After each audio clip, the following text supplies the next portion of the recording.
Hello, my friends. I hope you all had a wonderful day yesterday, giving thanks to all the beauty that is in life, even if we're not aware of it.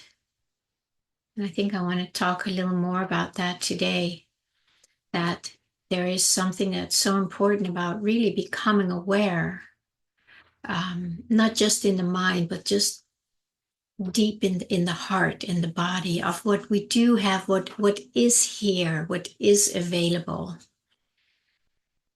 I was sent a very, very beautiful Native American prayer. It's very, very long. I will put the link in the descriptions for you. It really touched me, and it made me realize how important it is that we make this switch inside of ourselves to realize that everything really is already here, everything that we need. And I'm not going to say the only reason we don't experience it is because we're not focusing on that, because that would be very harsh, that we can easily take that as, you should be doing this or something. And that's not the intention. The intention is to kind of in a loving, kind way outside of that harsh energy of the matrix, which is always like, making us wrong and making us unworthy and whatnot. But just to start knowing what is here.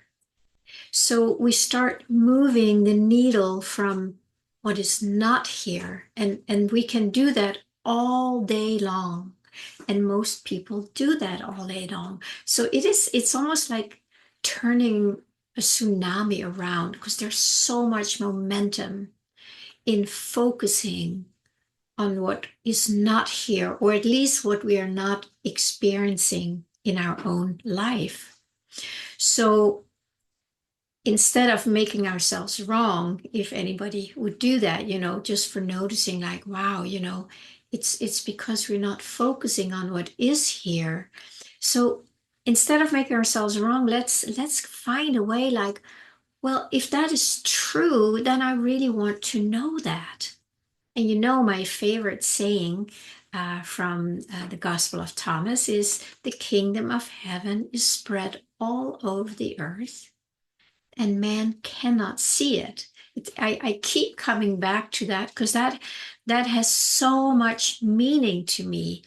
And there's just such a deep longing or willingness to fully shift into seeing the kingdom of heaven, the kingdom of God that is here, and switch out of that part where I can't see it.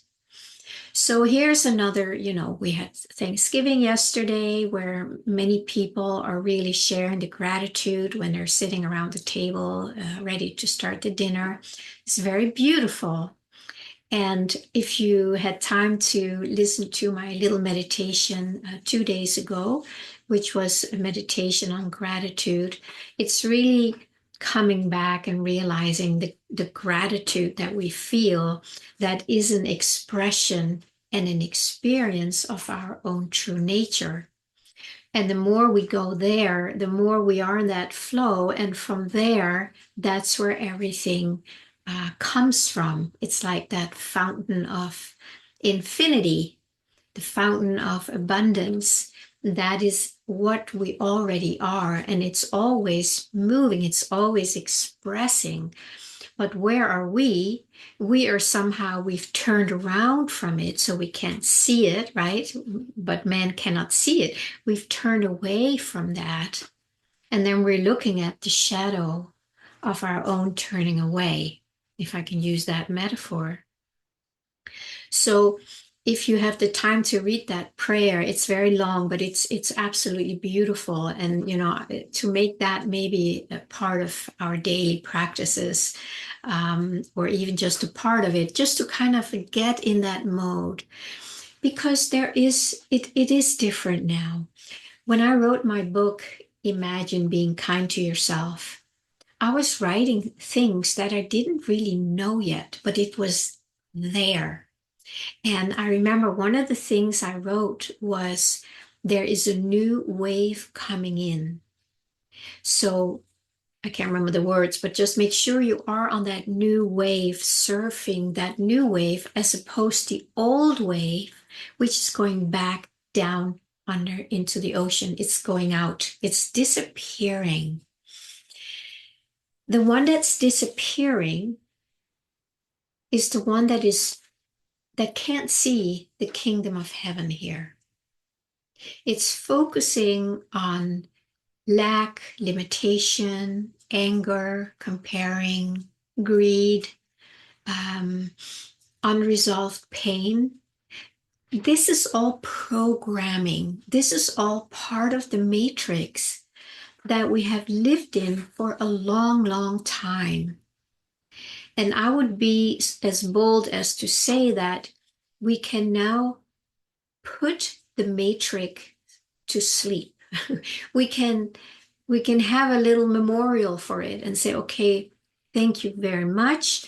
We have played that game. We have experienced or played around with the experience that there is not enough, that we have to struggle and suffer in this matrix dimension. Okay, we've had the experience, the absolute opposite of what is really here.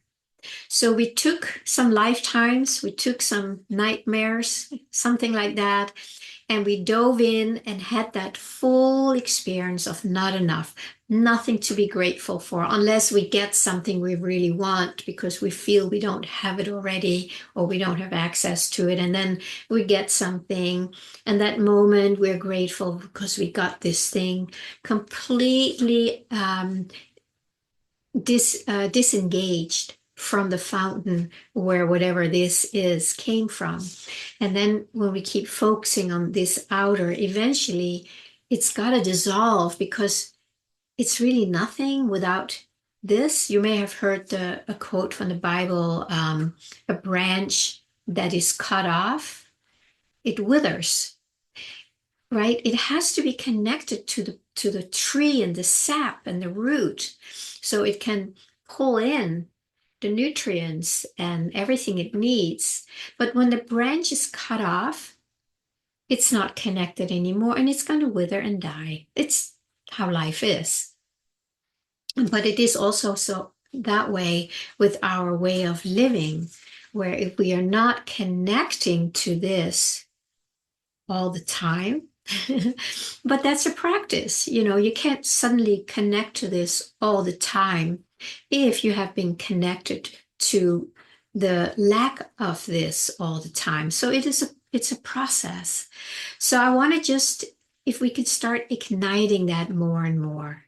And the more of us do that, we are tuning in to the fountain of life, to the fountain of infinity.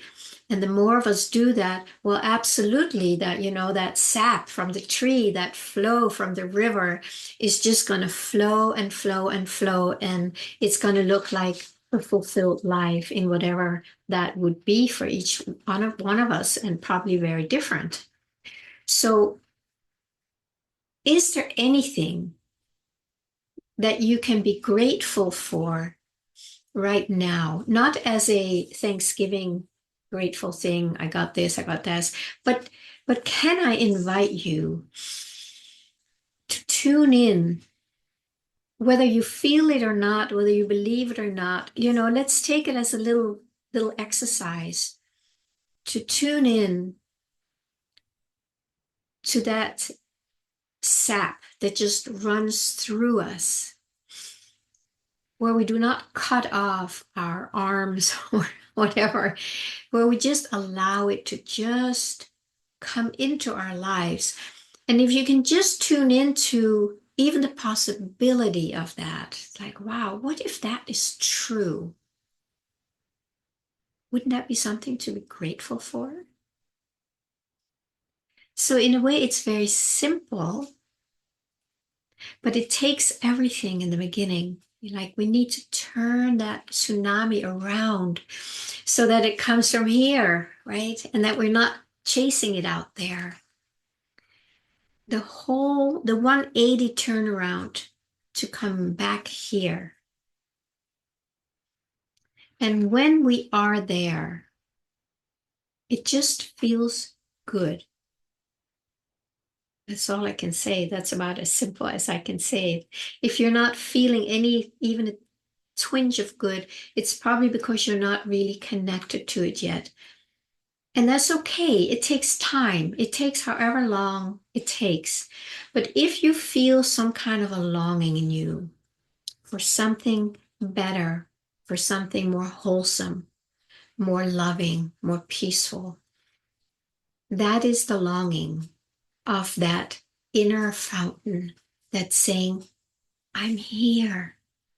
I'm here. Come this way. So even being grateful that we have something to long, that there is a deep longing inside of us, I think that already is really cool to focus on and to give ourselves to. If it's just a little glimmer, see if you can find a little glimmer. It's not, it may not be very big, but it is it. And if we miss that, we will be out there, trying to revive these withering and dying branches. But with what? With another dying branch? With all the leaves that have fallen down that are, that are wilting? It has to come from here.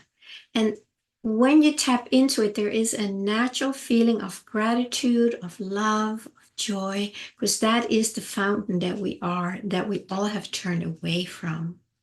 So the invitation is, let's not do that anymore. And if you're anything like me and many, many other, so we call them light workers or spiritual messengers, or somebody who has something they know they came here to share. Many of us are feeling this fountain or this flow, this sap. It's almost like, wow, it's here. It's more available than it was even a day or a week or a year ago. It feels like it's growing. So that's the invitation to that we start tapping into that. And then you'll be so grateful when you really tap into it and start trusting it. It's all a process. It doesn't happen overnight. But if we do not tap into that new wave that's coming in, if we don't learn to surf it, and it is a learning process, because you go like, is it going left now or right? Or shall I pull back a little bit, or shall I speed up a little bit? So it's learning the language of that wave. And that takes time. That's about embodying your true nature, the flow, where you become one with it. You're not leaving it to try and surf somebody else's wave because this spiritual teacher said this and this spiritual teacher said that. But if it's not on your own wave, who cares what they say? You need to come onto your own and start surfing it and become one with your own divine, unique expression. There is nobody like that. It's yours. And learning to get familiar with it and become one with it, that's where the juice comes. That's where your fulfillment lies. So that's why serve your own, let it take you. It's definitely a lot of surrender in that. It's surrendering really to your own expression, your own divine flow. That's what we are surrendering to. And how can that not be good? But if we don't do that, then we will be in the water, and the water is going to take us out and under. And unless, of course, that's what you want. When you really see it, then you go like, no, I don't want that. So do your best and tune into who you are and how that energy wants to move in and as you in your life. I want to invite you, if you feel moved, if you have a curiosity about what I'm sharing on my YouTube channel, that you can join my Tuesday, once a month Tuesday online gathering. I call it Feel Your Deepest Longing, Find Your Spiritual Calling. To me, that longing we feel is the divine calling. And that's why it's really important to tune into your longing and learn how to merge with it, how to surf it. What is the ups and the downs and the lefts and the rights? That's learning to feel into that. That's all process. It's something I've been doing for many years. It seems to be what I came here for myself, and then helping others learning to surf their own flow, their own wave or current. You're very welcome to join me in that. I will put the link in the descriptions below also, and you can sign up. The next one is actually this coming Tuesday, December 3rd. So you can still join. It's done by donation. You just sign up and then you can send a donation, and then you will receive the link for the Zoom. So it would be lovely to see you there, even if it's just for one time. You just want to check it out. You don't need to commit your life to that. But if you like it, of course, you might want to come back and just kind of dip in with others, because we're all surfing home together, individually, together. That's kind of how I see it. So thank you so much. And I hope to see you on Tuesday. Have a wonderful day.